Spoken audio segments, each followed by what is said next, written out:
Let me give you just a few tips on time management essentials. First of all, you run the day or it runs you. It's not that difficult to get something started, and you run it for a while, and after a while it starts running you. That's part of the challenge. Next, the time you've already committed to labor is enough time.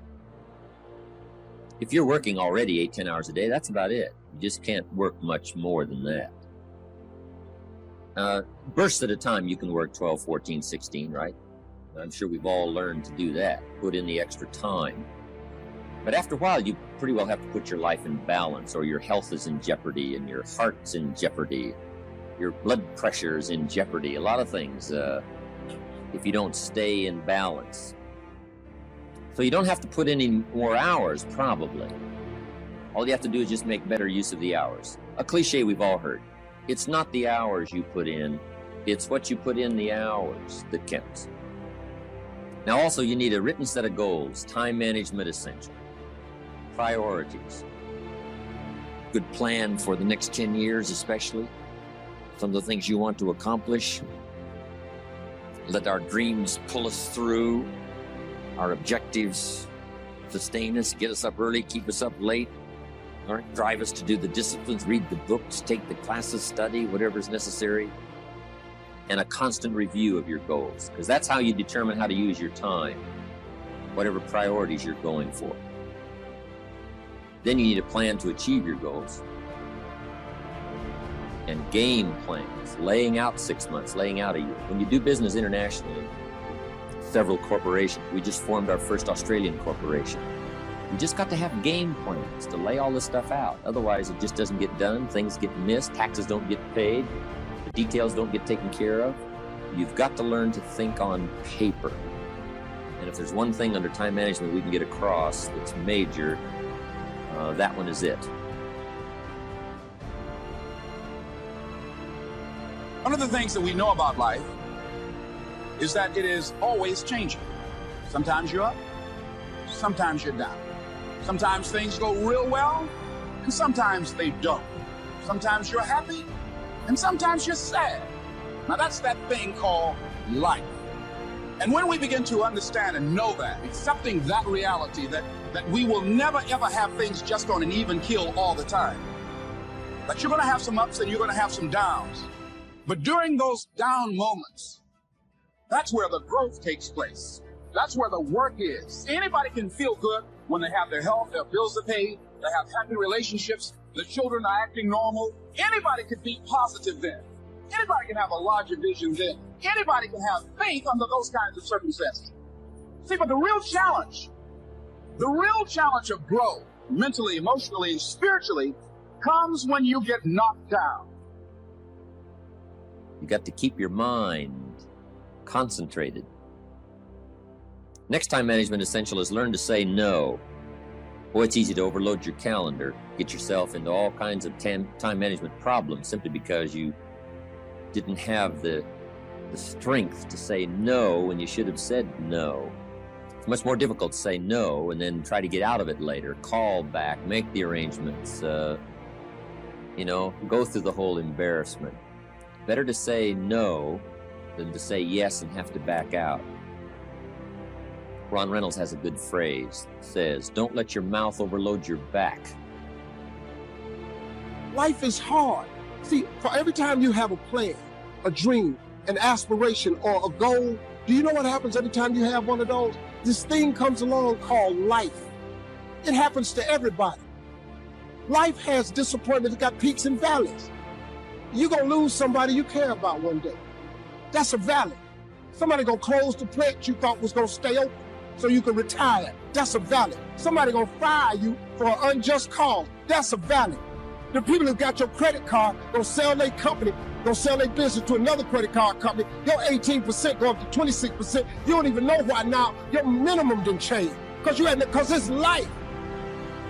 You can stop thinking that life finna be easy, because I got news for you, it ain't.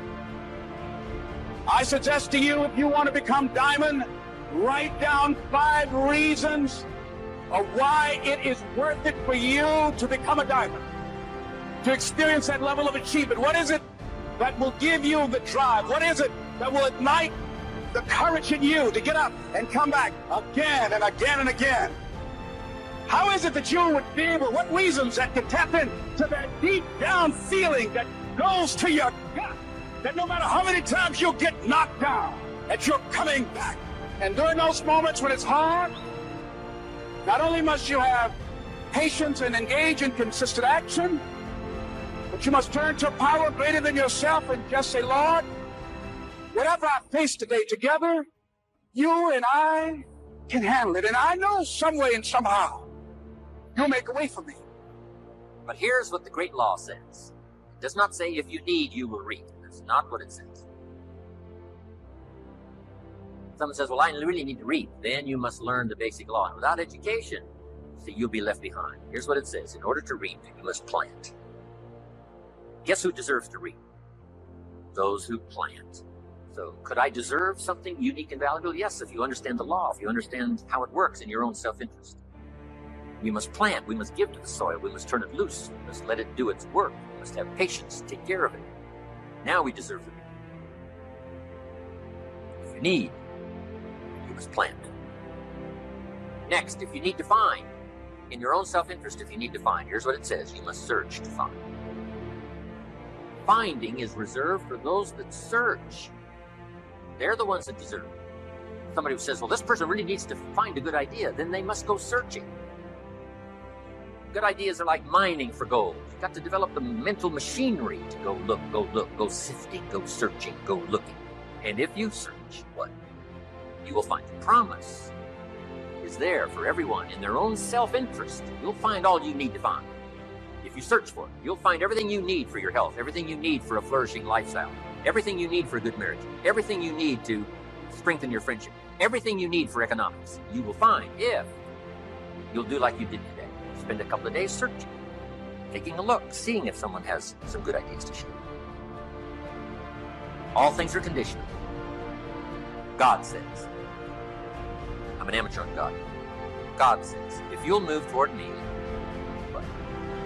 I will move toward you. It's always conditional. Which could also be translated, God says, you don't move, I don't move. You say, well, that's arbitrary. But when you're God, you can set it up. Remember, your planet, you can rearrange all this. Change it all. But on this one, here's what's interesting. What you move toward tends to move toward you. You move toward education. Education starts to seek you out. This is one of the unique positive things. Whatever you move toward, moves toward you. If you move toward progress, progress seems to want to now embrace you, move toward you. All life seems to wish to reward its benefactor. If you become the benefactor, you'll receive these incredible rewards. If you're the benefactor to the garden, flowers seem to bloom and say, look at me, look how bright and beautiful I am because you took care of me. I wish to reward you by being beautiful, lovely, spectacular. Your own children, if you become their benefactor, they want to reward you with their progress. I taught my daughters how to swim, right? My daughters would say, and to dive. My daughters would say, Daddy, watch. Look, watch. Look what you've created here. I mean, you've spent the time with me and, when it didn't go well, now look at me. This is the payoff. Watch me dive. I was their benefactor. Now all life wishes to respond to the benefactor.